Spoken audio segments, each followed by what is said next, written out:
apa kabar anakku sekalian? Semoga kita dalam keadaan sehat semua. Hari ini kita akan membahas materi kita yang selanjutnya, yaitu tentang memelihara kerbau ya. Nah, di sini Ibu akan menceritakan cara memelihara kerbau ini dalam versi bahasa Indonesia, karena di dalam buku paket kalian itu menggunakan bahasa Dayak Ngaju. Silakan mendengarkan ya. Nah, di satu desa tepi Sungai Kahayan Hulu ada desa yang namanya ya Kampuri ya, Kampuri. Nah, di hulu desa ada tanjung ya, ada tanjung tempat orang memelihara kerbau. Nah, tanjung itu disebut namanya dengan Tanjung Tambas ya, Tanjung Tambas. Nah, di tanjung itu banyak sekali rumput ya, rumput yang bisa untuk makan kerbau ya, untuk makan kerbau. Luas padang rumput di tanjung itu, karena itu orang dulu yang mengartikannya tentu bisa memelihara kerbau di situ ya, karena memiliki lapangan yang sangat luas ya, dan memiliki rumput yang sangat subur. Kemudian tanjung itu jikalau air dalam ya bisa juga terendam atau tenggelam ya, tetapi kerbau bisa berjalan ke tanah yang tinggi atau pematang sekitar tepi padang rumput ya, padang rumput. Nah, kerbau itu dipelihara oleh beberapa keluarga. Ada yang memelihara 2 ekor ya, ada yang memelihara 3 ekor, ada juga yang memelihara 4 ekor ya, ada 4 ekor. Nah, kemudian ada juga yang memelihara sekitar 8 ekor sampai 12 ekor kerbau ya. Nah, jumlah keluarga ya yang bernama Bapak Rudi namanya di situ. Dia memperoleh bantuan dari pemerintah, yaitu dari pemerintah itu bantuannya ada 2 ekor kerbau yang pertamanya. Kemudian kerbau itu semuanya betina ya. Nah, 1 tahun lamanya dia memelihara, sepertinya kerbau itu kawin dalam bahasa kita di sini ya, bisa juga dalam bahasa Indonesia itu kawin ya. Kerbau Bapak Rudi kawin dan kerbau orang lain. Nah, kerbau Bapak Rudi melahirkan melahirkan betina ya, betina, atau kalau betina kan dalam bahasa hewannya, kalau kita bahasa manusianya itu wanita ya, betina. Dan satunya lagi dipelihara melahirkan jantan ya, atau laki-laki. Nah, ketika anak kerbau itu sudah bisa berpisah dan berhenti menyusui dari induknya, kerbau itu langsung ditindik, dikasih tindik ya di telinganya, dan ditandai di telinganya supaya tidak tertukar dengan kepunyaan orang lain ya, seperti itu. Nah, setelah 5 tahun lamanya Bapak Rudi memelihara kerbau itu. Kerbau itu dia mengembalikan untuk pemerintah 2 ekor ya, dia berencana untuk mengembalikan ke pemerintah 2 ekor. Tetapi sepertinya kerbau yang dikembalikan Bapak Rudi itu tidak diambil oleh pemerintah ya, melainkan dipinjamkan untuk keluarga yang lain lagi ya, untuk tempat mereka memeliharanya kembali ya.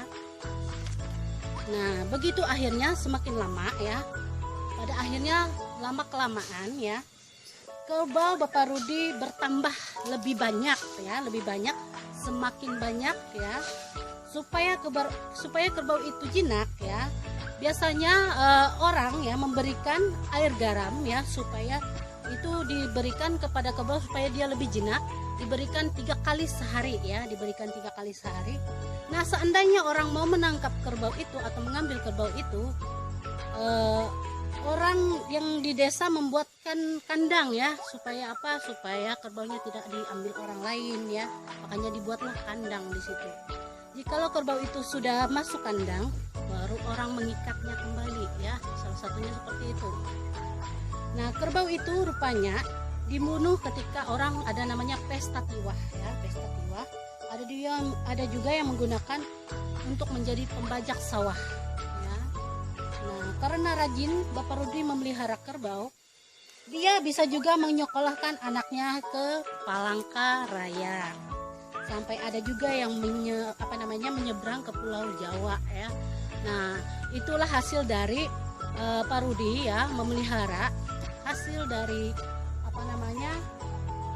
dari dia memelihara kerbau yang diberikan oleh pemerintah, bantuan dari pemerintah tadi ya.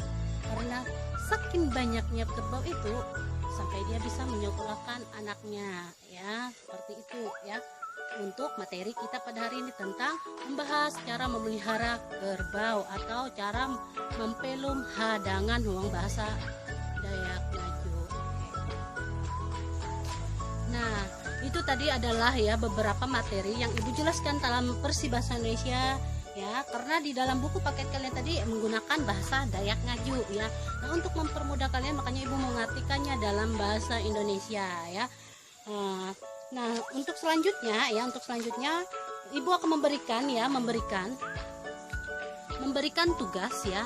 Tugas ini ada di buku paket kalian di halaman 21. Nah, untuk materinya itu ada di halaman sebelumnya, berarti halaman 20 ya.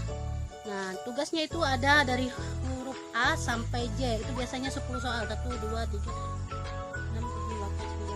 Nah, ada 10 soal ya yang kalian kerjakan untuk materi kali ini tentang memelihara kerbau atau cara mempelum hadangan lah dalam versi bahasa Dayak Ngaju ke Indonesia. Nah, ini tugasnya nanti dikerjakan di buku paket, dikerjakan di buku tugas kalian seperti biasa ya, kemudian difoto, dikirim dalam bentuk foto scan ya, supaya terlihat jelas untuk dibaca ya. Nah, sekian untuk pembelajaran kita pada hari ini ya, semoga bermanfaat bagi kita semua. Salam sehat untuk kita semua. Terima kasih, Tuhan Yesus memberkati. Oh iya, jangan lupa seperti biasa Ibu ingatkan kembali, jangan lupa di like channel YouTube Ibu, di subscribe ya, supaya kalian tahu info terupdate dari video Ibu berikutnya. Salam sehat untuk kita semua. Tuhan Yesus memberkati. Amin. Ibu ada memberitahukan ya, kerbau tadi ya digunakan untuk pesta tiwah. Nah, pesta tiwah ini artinya tiwah atau tiwah lale atau magah salumpuk liau ulu mate, ya ialah upacara kematian yang dilakukan oleh suku Dayak Ngaju di Kalimantan Tengah. Nah, upacara tiwah ini sendiri merupakan upacara sakral terbesar dalam suku Dayak Ngaju ya. Hal ini dikarenakan upacara tiwah melibatkan sumber daya yang banyak dan waktu yang cukup lama. Nah, itu adalah salah satu ya acara tiwah ya yang dilakukan oleh suku Dayak menggunakan hewan kerbau tadi ya, seperti itu ya, supaya kalian tahu apa itu tiwah nanti, supaya tidak jadi pertanyaan untuk kalian ya. Oke, ini ada sedikit materi dari Ibu tentang tiwah atau tiwat lale ya, yang magah atau magah salumpuk liau ulu mate ya. Cukup sekian, terima kasih.